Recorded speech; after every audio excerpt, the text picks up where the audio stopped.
بسم الله الرحمن الرحيم. عن عمرو بن العاص رضي الله تعالى عنه قال: سمعت رسول الله صلى الله عليه وسلم يقول: ما من قوم يظهر فيهم الربا إلا أخذوا بالسنة، وما من قوم يظهر فيهم الرشا إلا أخذوا بالرعب. رواہ احمد۔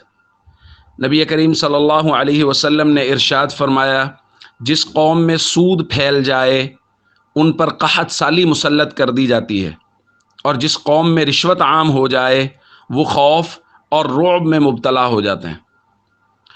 دوستو، اس حدیث کی روشنی میں ہم اپنے معاشرے کو دیکھیں۔ ہماری تو پوری معاشی صورتحال، پورا معاش ہمارا وہ سود پہ کھڑا ہے، سارے سلسلے، سارے معاملات سودی بنیادوں پہ ہو رہے ہیں۔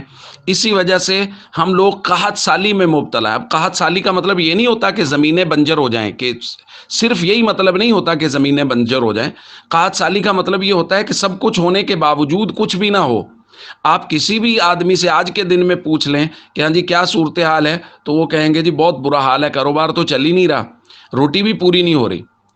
پورے معاشرے میں سے 15 سے 20% لوگ اگر سیر ہو کے کھانا کھا رہے ہیں، یا وہ اپنے گھروں میں خوش ہیں، یا ان کے معاملات ٹھیک چل رہے ہیں، اور 80% لوگ وہ پریشان حال ہیں، تو اس کا مطلب یہ ہے کہ قوم معاشرہ قحط سالی میں مبتلا ہے۔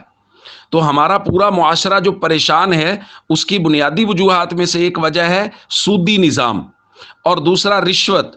حضور نے فرمایا جس قوم میں رشوت عام ہو جائے وہ قوم مرعوب رہتی ہے، خوف میں مبتلا رہتی ہے ہر وقت۔ اور ہم سے زیادہ خوف زدہ کون ہوگا کہ ہم جسے اپنی شہرت کہتے ہیں، اس کے اوپر لوگ پورا قبضہ جمائے جا رہے ہیں، اور ہم لوگ کبھی اقوام متحدہ کی طرف، اور کبھی کسی طرف، اور کبھی کسی طرف، نہ کوئی ٹھوس اقدام، نہ کوئی ایسا قدم جس کے ذریعے سے ہم دشمن کو بتا سکیں کہ تم خبردار، تم اس کی طرف آنکھ اٹھا کر مت دیکھنا۔ اس سے زیادہ مرعوب ہونا کیا ہوتا ہے؟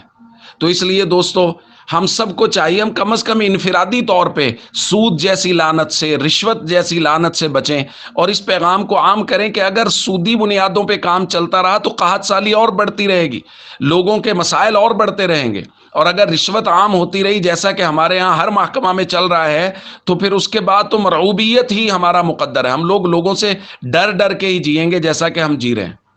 السلام علیکم ورحمۃ اللہ وبرکاتہ۔